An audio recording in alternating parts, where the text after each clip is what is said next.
El hermano Heber acaba de decir que cuando hablamos, nuestro sí sea sí, y nuestro no sea no. ¿Por qué? El Señor Cristo dijo que no debemos jurar a la ligera. Los juramentos hechos ante Dios son siempre la verdad. Y estas palabras, ¿ante quién se dicen? Ante Dios. Es decir, esto en la antigüedad, este asunto de jurar, era jurar ante Dios, jurando por Dios. Y eso debe ser la verdad. Pero, si somos arrestados por la policía, si la policía arresta a nosotros, arresta a algunos hermanos y hermanas, y luego nos interroga sobre el paradero de otros hermanos, preguntando por ellos, cómo se llaman, entonces, como la Biblia dice, que cuando hablas, tú sí sea sí, y tú no sea no, y que no mientas, ¿deberíamos, ante ellos, revelar lo que sabemos? No, porque el juramento del que hablamos es ante Dios y Cristo. Ante Dios y el Señor Cristo. Nosotros, cuando hablamos, ¿a quién le estamos hablando? Le estamos hablando a Dios y al Señor Cristo. Por eso, cuando hablamos, nuestro sí debe ser sí, y nuestro no debe ser no, y además, se dice ante Dios. Pero, cuando somos arrestados por la policía, o cuando las personas que pertenecen a Satanás nos interrogan, ¿qué debemos hacer? Evitar responder. Con no responder es suficiente, porque no necesitamos. Ante los que pertenecen a Satanás, si decimos que ellos pertenecen a Satanás, entonces no debemos, no hay necesidad de darles explicaciones. A los que pertenecen a Satanás, ¿verdad? Sí, podemos decir que, ante los que pertenecen a Satanás, en su presencia, podemos guardar silencio, igual que cuando el Señor Jesucristo fue interrogado y juzgado por otros. Él guardó silencio, y no dijo nada, y al no decir nada, no reveló la información de los hermanos y hermanas. Porque, ¿ante quién debemos rendir cuentas? Es ante Dios y el Señor Cristo. Ante Dios y el Señor decimos la verdad, y entonces, ante los que pertenecen a Satanás, en su presencia, no debemos revelar nuestros asuntos, sino que debemos proteger la seguridad de los hermanos y hermanas. Esto es tener sabiduría, porque antes, el hermano Heber escuchó a una hermana decir que si la policía la interrogaba, entonces nosotros lo diríamos todo, cómo se llaman los hermanos y hermanas, e incluso dónde se esconden. Y lógicamente, se supone que es lo correcto, porque la Biblia enseña que, al hablar, sea vuestro sí, sí, y vuestro no, no. ¿Está bien que lo revelemos de esta manera? No está bien, porque en cuanto a hablar, que él sí sea sí, y él no sea no. Este asunto es para hablar ante Dios, ante el Señor Cristo, y luego, frente a los hermanos y hermanas, ante Dios. Al hablar con los hermanos, debemos decir la verdad, pero para aquellos que pertenecen a Satanás, si hablamos de esta manera, al contrario, ofendemos a Dios. Ofendemos a Dios. Por lo tanto, debemos tener esta clase de sabiduría. De esta manera, sabremos cómo hablar. Frente a los que pertenecen a Satanás, debemos ser como palomas, limpios e inocentes. Aunque, todos sabemos muchas cosas sobre los hermanos, pero no se lo diremos, ni hablaremos de ello. No importa lo que pregunten, el Padre mismo nos dará una respuesta sabia. Y nosotros, por supuesto, tampoco llegaremos a mentir. No mentimos, pero si no lo decimos, ¿no es suficiente? No abrimos la boca para hablar. No importa lo que pregunten, no abriremos la boca para hablar, o solo hablaremos de las cosas de Dios y del Señor. Entonces nosotros no permitiremos que los hermanos, por causa de nuestras palabras, sean atrapados, porque sus intenciones no son puras. El propósito de quienes nos preguntan, su propósito, no es puro, sino que buscan perjudicar a los hermanos. De esta manera, tendremos esta sabiduría. En cuanto a este asunto, debemos distinguir, cuando hablamos, que él sí sea sí, y él no sea no. Esto es ante Dios, ante el Señor. Debemos decir siempre la verdad, pero ante los que pertenecen a Satanás, ante ellos, no tenemos por qué hablar. No tenemos que hablar, o si hemos de hablar, solo podemos hablar, para dar testimonio del Evangelio de Cristo, dar testimonio de Dios, dar testimonio del hermano Heber. De estas cosas, podemos hablar con valentía, pero en cuanto a algunos de los detalles internos, de los hermanos, o el lugar donde se refugian, en su huida, sus nombres reales, o sus números de teléfono, debemos ocultarlos. Esto es lo que nos permite distinguir con sabiduría. Así, no solo tendremos sabiduría, sino que tampoco ofenderemos a Dios, ni les fallaremos a los hermanos. Si somos presionados, y sin querer, revelamos el paradero de los hermanos, revelado de nuestras bocas, nuestros hermanos y hermanas, sufrieran por ello, entonces realmente seríamos culpables de conciencia. Debemos tener esta sabiduría. Y sobre los enemigos persiguiéndonos, ¿qué debemos hacer? Nuestro Señor dijo: oísteis que fue dicho, ojo por ojo, y diente por diente. Pero, yo os digo, no resistáis al que es malo. A cualquiera que te hiera en la mejilla derecha, vuélvele también la otra. Y al que quiera ponerte a pleito y quitarte la túnica, déjale también la capa. Y a cualquiera que te obligue a ir 1 milla, ve con el 2. Al que te pida, dale. Y al que quiera tomar de ti prestado, no se lo niegues. Aquí el Antiguo Testamento dice, ojo por ojo, y diente por diente. ¿Qué significa? Si una persona daña nuestro ojo, dejándonos ciegos de un ojo, nosotros también debemos devolverle un ojo, haciendo que su ojo también quede ciego. Esta es la enseñanza del Antiguo Testamento. Pero el Señor Jesucristo no lo hizo así. El Señor dijo, no resistáis al que es malo. Si alguien te golpea en la mejilla derecha, deja que te golpee también en la izquierda. Si alguien te obliga a caminar 1 milla, camina con el 2. ¿Por qué es esto así? Porque entendemos que quien golpea nuestra mejilla derecha, quien golpea nuestra mejilla izquierda, es un ser humano. Pero hay uno que es superior a aquel que nos ataca, alguien más alto, que es Dios, el Padre Celestial en el cielo. Ejecutará un juicio justo por nosotros. Por lo tanto, el Padre nos hará justicia. Por eso, no tenemos que temer que otros nos ataquen, nos golpeen. No necesitamos defendernos, porque en el cielo hay uno muy poderoso que reina por nosotros, que nos protegerá, y él mismo nos hará justicia.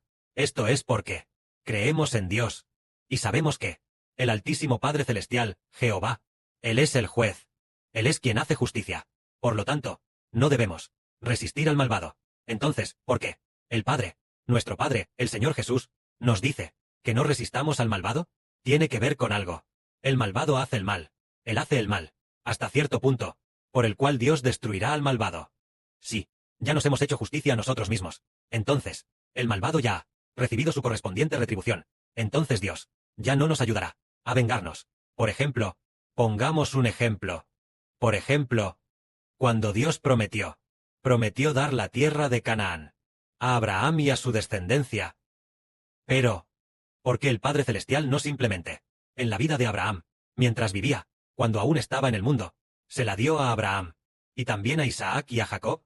Al contrario, hizo que Abraham, Isaac y Jacob no la obtuvieran, sino sus descendientes, quienes la obtuvieron. Después de que ellos fallecieron, sus descendientes la obtuvieron. ¿Por qué fue así? Porque no simplemente permitió que Jacob, en la tierra de Canaán, se multiplicara y creciera, y luego, a los cananeos, tomar directamente la tierra de Canaán. En vez de eso, hizo que Jacob residiera en Egipto por 400 años, antes de obtener la tierra de Canaán. Es decir, Dios le dijo a Abraham, porque la maldad de los amorreos aún no había llegado a su colmo, aún no había alcanzado el nivel de la destrucción. Es decir, la gente de Canaán, aunque hacían el mal, aunque hicieron el mal, no había alcanzado, acumulándose hasta el punto de tener que ser ejecutados y exterminados. Aunque hicieron el mal, tenían que pasar otros 400 años de seguir haciendo el mal, el tiempo de su maldad, acumulando un total de 400 años, siguiendo haciendo el mal por 400 años, llegando al punto de tener que destruir toda la tierra de Canaán. Entonces Dios les dio la tierra de Canaán. Es decir, no tenemos que resistir a los malvados cuando los malvados nos atacan constantemente. Al contrario, el Padre Celestial, en el cielo, nos añade el peso de la bendición. Por ejemplo, mientras más nos atacan o nos insultan los malvados, mientras más, por el nombre del Señor, seamos insultados y más perseguidos, el Padre Celestial y el Señor, en el cielo, Geber fue insultado una vez, añadamos una bendición. Si es insultado por segunda vez, añadamos otra, añadiendo y añadiendo. Bien, a los que nos insultan, Dios les añade más peso de castigo, para que pese más y se demuestre, diciendo que ya ha sido hallado falto, que debe ser destruido, que debe ser exterminado. Y entonces, los malvados son exterminados por Dios. Esto significa que, cuando somos perseguidos por los malvados, no tenemos que vengarnos por nosotros mismos. Al contrario, agradecen a Dios. Hermanos y hermanas, solo esperan a que el Padre Celestial en el cielo, para los hermanos y hermanas, prepare una recompensa abundante. Esto quiere decir, no resistan al malvado. Porque, después de leer la Biblia, descubrimos, porque el Padre Celestial permitió de nuevo que el Israel espiritual pasara por 3 años y medio de gran tribulación. 3 años y medio de gran tribulación, es decir, el Israel espiritual. Todos fueron perseguidos, muchos fueron asesinados, y por eso, la profecía bíblica dice, el que está destinado al cautiverio, irá al cautiverio, el que está destinado a morir a espada, morirá a espada. Por lo tanto, El pueblo de Dios debe tener paciencia aquí, y también tener fe. En ese momento, los malvados, ¿qué hacen? En la frente y en la mano derecha, recibieron la marca de la bestia, recibieron del gobierno de Satanás esta marca. Pero, nosotros que pertenecemos a la justicia y a Dios, no la aceptamos. Al contrario, muchos hermanos y hermanas son asesinados. Y además, también dice que Dios también decretó que el número de los asesinados debe completarse para que Dios pueda vengar a su pueblo. Eso nos dice que el que los malvados nos maten y nos ataquen es en realidad lo que nos hace recibir bendición. Al contrario, nos hace recibir bendición. Los malvados nos persiguen. Nosotros andamos en el camino de Dios. Andamos en el camino del Señor. Y además, alabamos al Padre Celestial y al Señor cada día. Los malvados nos persiguen, prohibiéndonos alabar. Pero nosotros aún alabamos con todas nuestras fuerzas. Por eso, seguramente pasaremos por sufrimientos. Pero en el cielo, obtendremos una gran recompensa. Y además, los que nos persiguen, el Padre, bueno, cuando nos persiguen un poco, el Padre decide registrarlo, haciendo un poco más de mal. Registrar, que hace el mal hasta que debe ser arrojado al lago de fuego y azufre. El malvado ya no se encontrará más. El Padre Celestial lo destruirá. Ahora demos otro ejemplo. Quien gobierna el mundo ahora es Satanás, el diablo. Él gobierna el mundo. Él quiere gobernar el mundo, hasta completar un número. Pero al final, ¿quién podrá tomar esta autoridad? Y luego, ¿gobernar el mundo? ¿A quién le da Dios esta autoridad? ¿A quién? Al niño de Apocalipsis.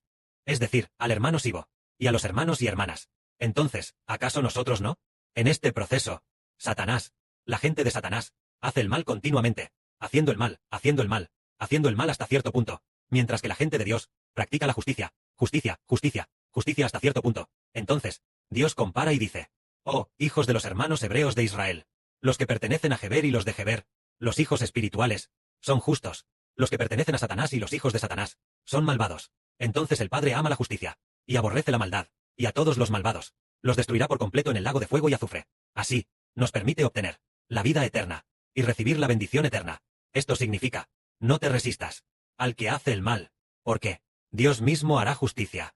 A menudo, cuanto más somos perseguidos por los malvados, la bendición de nuestra vida suele ser también la más grande. Sí, nuestra bendición es tan grande, y no fuéramos atacados por Satanás y su gente, ¿cómo se podría decir que nuestra bendición es grande? Por eso, cuando el Señor Cristo fue azotado, no dijo ni una palabra, ni se defendió a sí mismo, al ser insultado, y cuando le escupieron en la cara, era como si fuera mudo, sin decir una palabra.